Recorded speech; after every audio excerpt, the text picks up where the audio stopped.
Mom and Dad, are you ready? Today's word is stupendous. You need some encouragement. Stupendous marriage encouragement. You need some inspiration. A lot of people are like, hey, that gives you ground for divorce. You should just leave. And then a lot of people are like, you can never leave. You have to do everything that you can to make the marriage work. You're listening to the Stupendous Marriage Show With our friends Stu and Lisa Gray. I lost that word. Stupendous. The Stupendous Marriage Show. Welcome to the Stupendous Marriage Show. I'm Stu Gray. Hey, I'm Lisa Gray. It's a show where we answer questions about marriage. You send them to us at onair@stupendousmarriage.com, whatever they might be, and, we just talk about it on the show, and that's what we like to do. And we appreciate your emails, so, again, the email onair@stupendousmarriage.com. How you doing today, babe? I am tired because we didn't make it onto the Price is Right live. I know. It was so disappointing. The Price is Right TV show does, which I just found this out this week, they do a tour where they go around the U.S. and they do shows. They call them live, which is kind of weird because you think The Price is Right is live on TV. But anyways, so they call it live, and they don't actually show it on TV or anything, but it is an opportunity. Right. It's a stage show where you can go and you can watch it and see how it works, and then also, possibly be a contestant and win stuff. And so I heard about it this week, and you were so nice because you were like, okay, when I said, can we go, please? No, mainly I was like, really? We're going, what? Are you serious? No. Yes, I went along with it. That's fine. But, you had to go 3 hours early for the performance because we didn't buy tickets. So you could either buy tickets and be in the audience or not buy tickets and still have an opportunity to be on their list that they draw from. So we went 3 hours early to sign up to be contestants. And the line was out the door, around the building, like, forever long, and we're like, right. Oh, we're never going to get in. This is crazy. We actually went to church. It was a Sunday afternoon that they came, and went back after church, and there was no line. I know. I couldn't believe it. When you dropped us off the second time, the show was supposed to started at 7, and you had to get registered before 7 to be considered for a contestant. And you dropped us off at maybe like 6:30. And there was no line outside, and we go inside the building. There's no line inside the building. We literally walked up and got registered immediately. I couldn't believe it. And so I called you because, you dropped us off. I didn't want you to go pay to park unless we knew we could actually register. And I remember the first thing I said was, well, I have bad news. We actually can register. So you need to go ahead and park and come inside. And Dean was so excited. It just meant so much to him to just be able to try. And it was super cute. We're standing there before you came in, and he actually just started praying. He grabbed my hand and started praying.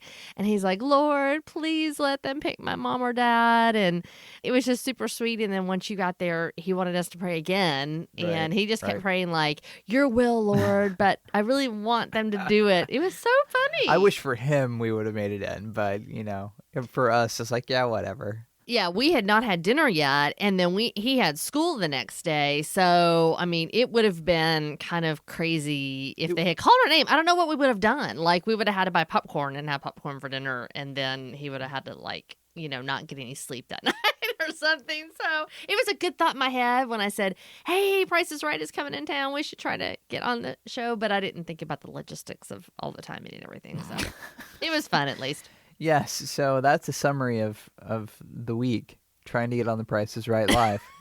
Yeah. I feel like we should play the music. Maybe I'll find it, see if I can find it. Okay, all right. We got an email coming up. We're glad you're here.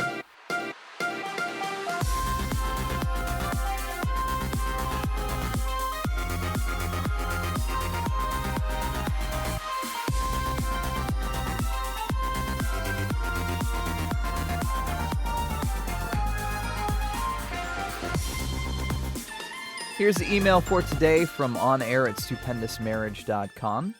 Hey, Stu and Lisa, by God's grace, I'm slowly moving forward with my spouse after he committed sexual immorality with a girl from a karaoke bar whom he maintained a 1 and 8-month relationship.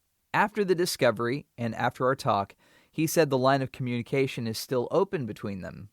We're both professing Christians, by the way.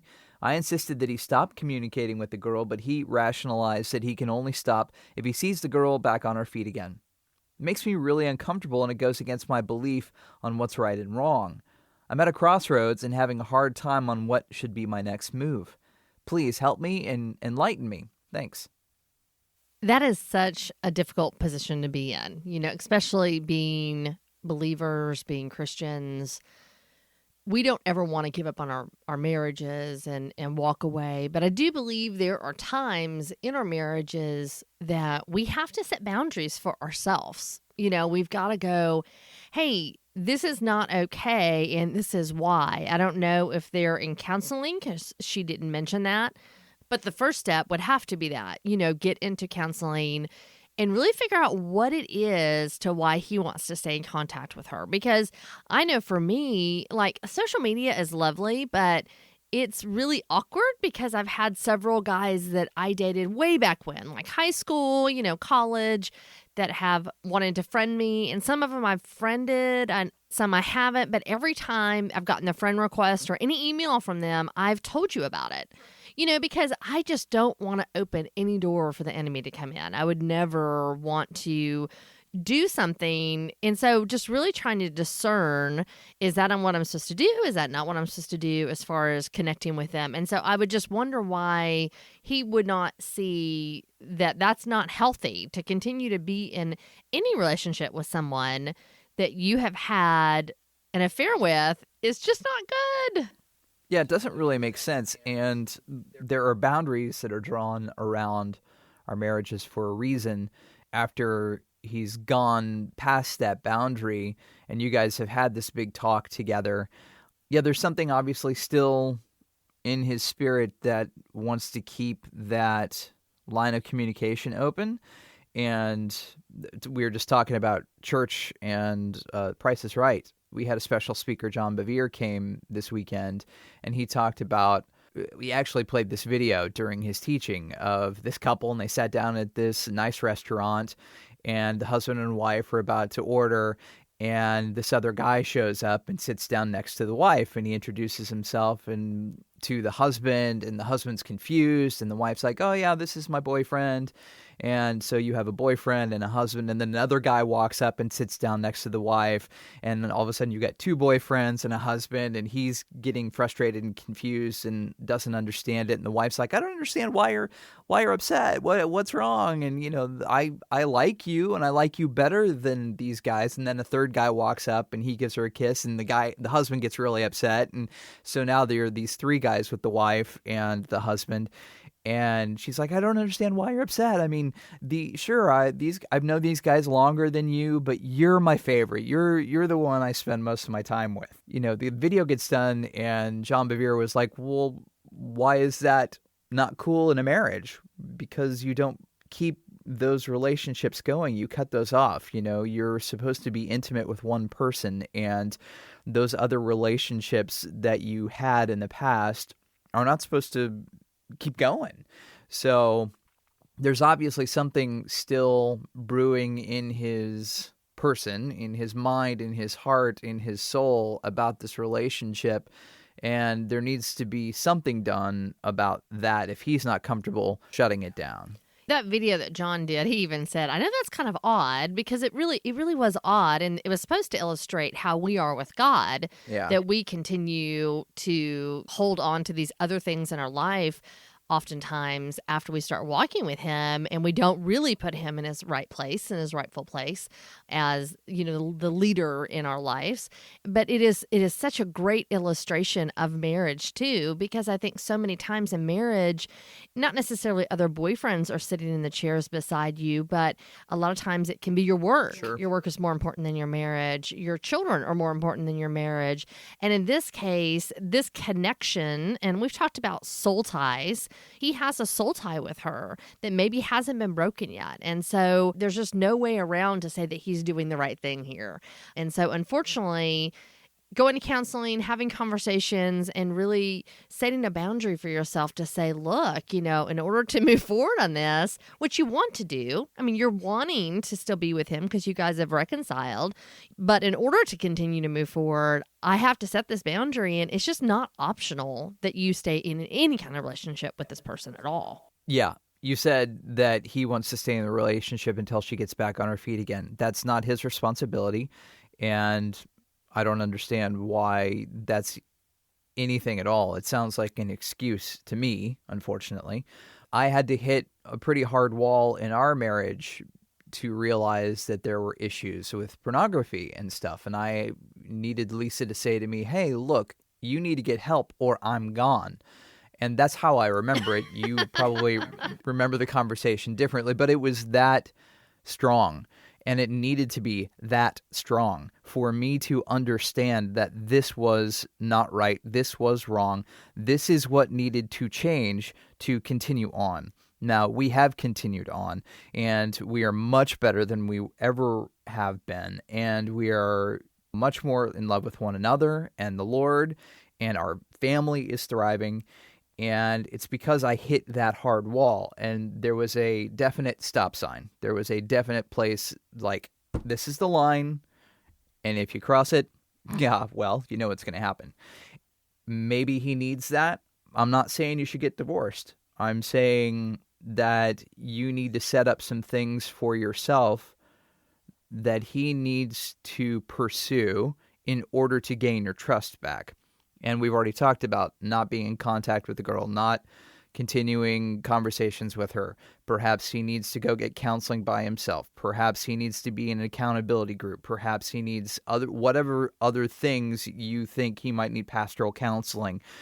Something to say, hey, look, these are the things that I have done that prove that I'm still 100% involved in our marriage, involved with you, want to continue forward, and gain the trust back that has been depleted from this crazy that has happened in your marriage. Right. Well, and the main way you have to do that is you have to break that relationship off completely. That's like a non-negotiable to me.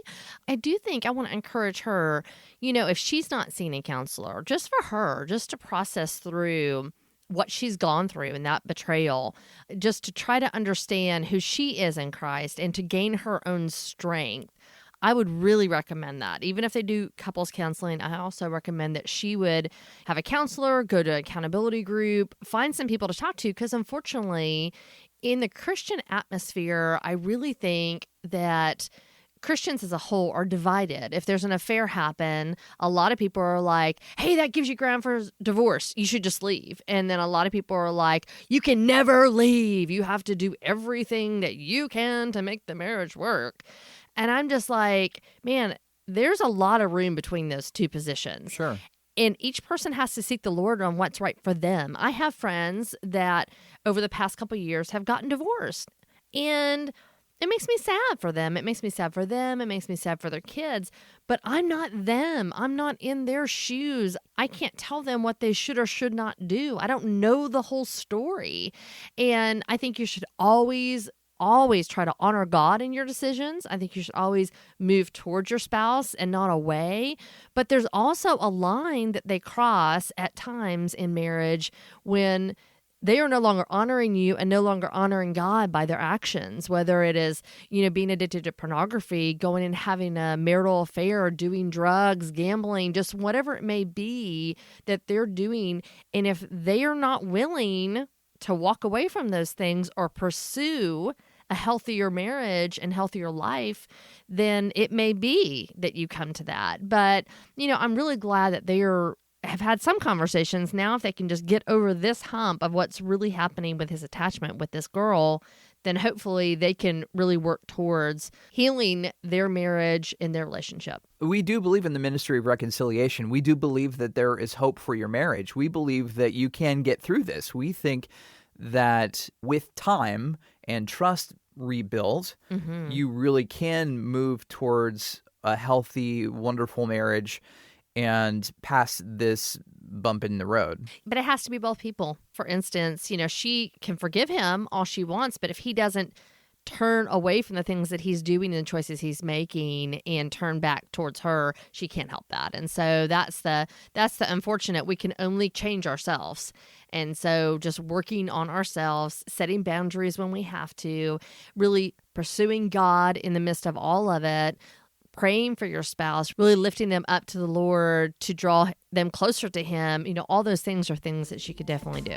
We appreciate the email. Thanks so much. And you can always send us yours on air at stupendousmarriage.com. I think I'm going to go take a nap now. So see you guys.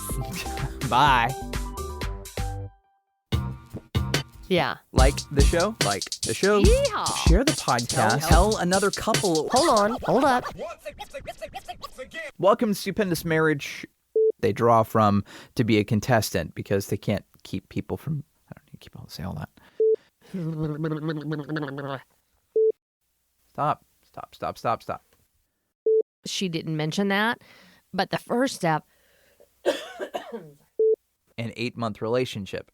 After the discovery... Okay, let's start over. Yeah. Like the show? Like the show. Share the podcast.